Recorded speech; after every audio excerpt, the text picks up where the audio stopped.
And Buckeyes are going to have some free throws here to try to tie this game up. I mean, they're right here. I mean, yeah, we'll see. The Dukes played through this entire game in foul trouble. And like we talked about, Zed right Keys. now they don't have John or Williams in. They're playing Bancaro at the 5. And, that's the versatility of these guys, at the end of the game. They have such versatility in their lineup. But let me ask you this, Archie, let me ask you this. Holtman and Ohio State, what makes them a difficult prep? Well, in this game in particular, I was saying it earlier, a season ago, E.J. Liddell primarily would play the center position for him. That is an absolute nightmare.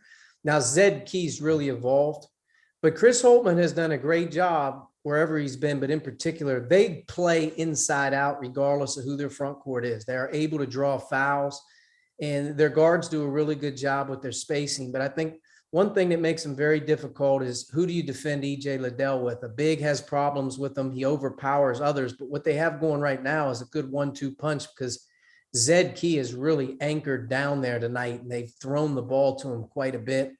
He's 8 for 15 in the game for 20 points. And E.J. Liddell, he's got a double-double in the game with 13 rebounds and 10 points. But he also has 6 assists. So you can kind of tell his versatility. They play through their front court. You're right, though, John. What is Ohio State from the free throw line right now? The score is 66. 7 of 18 from the line in the game. It's hard to be 66, 65 against Duke when you're 7 for 18 from the free throw line. And I think the other part about Ohio State, Justice Suing is not playing. I know Archie talked about he was a big part of their success a year ago when they had a great season.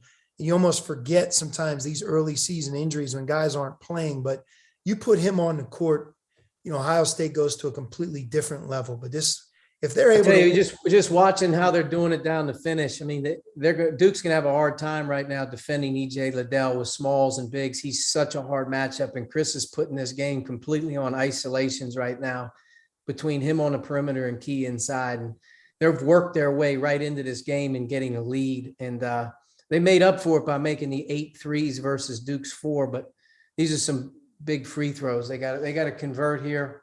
They get this lead. This would be a great opportunity for Ohio State because their schedule's been really, really hard here early. This is wild. This is absolutely wild. Mark Williams. Yeah. High up. It's a jump ball, and it's Ohio State basketball with 41 seconds left. Duke down by 1 now, 41 seconds left. So this is obvious here, right? You're obviously you're gonna defend here. You got 41 seconds now. Ohio State, just fully knowing, again, folks, 9 of 20 from the free throw line, 41 ticks left. How do you coach up your team when you're down 1, you're on defense, and there's 41 seconds? Well, this is different for Duke. I mean, they've led this game from start to finish. When we first came on into media timeout, going into the last 4 minutes, at that point, I don't know if Ohio State even had a lead at all in this game. There just aren't many of those types of games that Duke does not win. The foul trouble that Duke experienced up front really, I think, really impacted the game. But give Ohio State credit. When you have one of those abysmal nights from the free throw line, sometimes it can be contagious into other areas of the game. It just becomes a frustrating night for the crowd, for the coaches, and for the team. But Ohio State has played through that and has given themselves a chance to win. When you're up by 1 here, I sometimes think it's that mentality approach, right? Like Ohio State's now they actually have a hand on the steering wheel here. They're in control. They've got the basketball.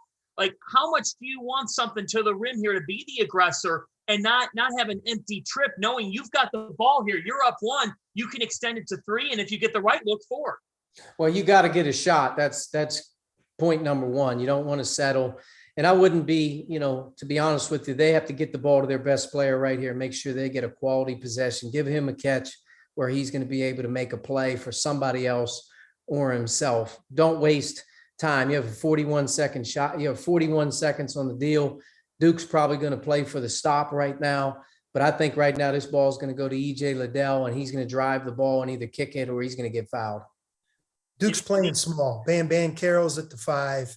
Again, down the home stretch. They're guarding, the one thing that's interesting, they're guarding Bancaro on Key. And me personally, I know Wendell Moore is a terrific defender. He's an older player, but he's not big enough to guard EJ Liddell.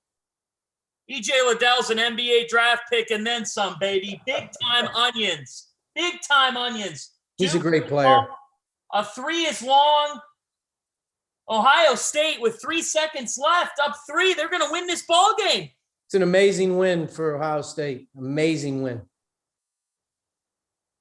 This doesn't happen a whole lot to Duke. It really doesn't. I mean, when they usually have command of the game, I mean, at the beginning, when we came on the air leading to the 4-minute mark of the game, I was talking about how at ease Duke is, just even though Ohio State's hanging around, you were waiting for them to put them away. And they didn't function quite as well in the last 4 minutes with the foul problems that they had playing Banchero at the 5. And credit Ohio State. Archie talked about Chris Holtman playing inside out. He went to both big guys and he got the ball in the paint, and they scored the ball when they needed to. EJ Liddell is one of the best one-on-one players in the country. And it's crazy to think that a guy that's a little undersized, but he's got an amazing ability to elevate and shoot a 15, 16, 17 footer over top of people and score the ball. I mean, he's got unbelievable touch. And this kid, Cedric Russell, though, what an unbelievable jolt of energy he's brought into the game. He's had a very little role up until the point to come into this game and make the plays that he's made. I mean, right now he's got 11 points in this game as a perimeter player. That's what Ohio State's been missing up until this point, is another guard who can score the ball a little bit for him. Ohio State's okay. They're over the Michigan football loss. They lived it out. All is well in Columbus all of a sudden, right? Nobody The good thing is they're really going to celebrate this win. It's a great win, but on the talk radio on the way home, they'll still be talking about the Michigan football game.